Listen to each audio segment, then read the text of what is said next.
मैले पनि आज बिहान टिकटक यसो ओपन गर्दाखेरि त्यो बहिनीको देखेँ के मैले अनि त्यो बहिनीको भिडियोहरू देख्दाखेरि मलाई त कस्तो हैन छाँगाबाट खसे जस्तै भयो के ला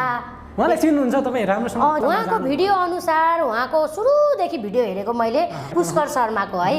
अनि उहाँको गीत हेर्दै जाँदा उहाँ मौसममा नाच्दै गर्दा त्यहाँदेखिबाट मैले उहाँलाई हेरेको हो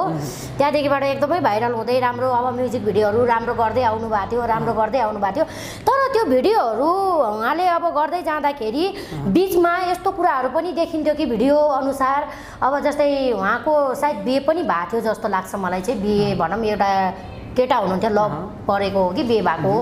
अब सिन्दुरहरू लगाएर देखिन्थ्यो बुढाबुढी भनेर हाल्नुहुन्थ्यो भिडियोमा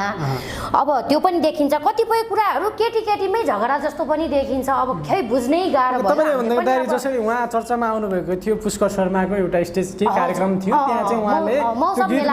अभिनय गरेर दूर दूर पनि रुनु भएको थियो आज मात्रै भर्खरै पुष्कर शर्माले पनि एउटा आफ्नो फेसबुक वालमा लेख्नु भएको छ मैले स्टेजमा गीत गाउँदै गर्दा दर्शकको भिडमा एउटा दृश्य देखेँ त्यो दृश्य मार्फत संसारमा चिने कि उनी आज अस्पतालमा छटपटाइरहेकी छन् भन्ने खबर सुनेको छु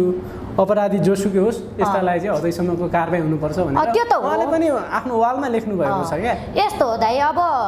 केटाकै कारण उहाँले त्यस्तो कदम उठाउनु भयो भने त्यो केटालाई कारबाही हुनु पर्यो भोलि उहाँ जस्तो हामी जस्तो अरू केटीहरू त्यसरी आगो लगाएर आफै मर्न बाध्य नहौँ है सक्नेले पो इग्नोर गर्ला सक्नेले पो केटा फेर्ला त नसक्नेले के गर्ने त त्यही केटाको यादमा मर्ने त्यही केटाको टर्चर सहेर बस्ने त्यही केटाको लागि मर्नुपर्छ भन्ने त छैन नि त।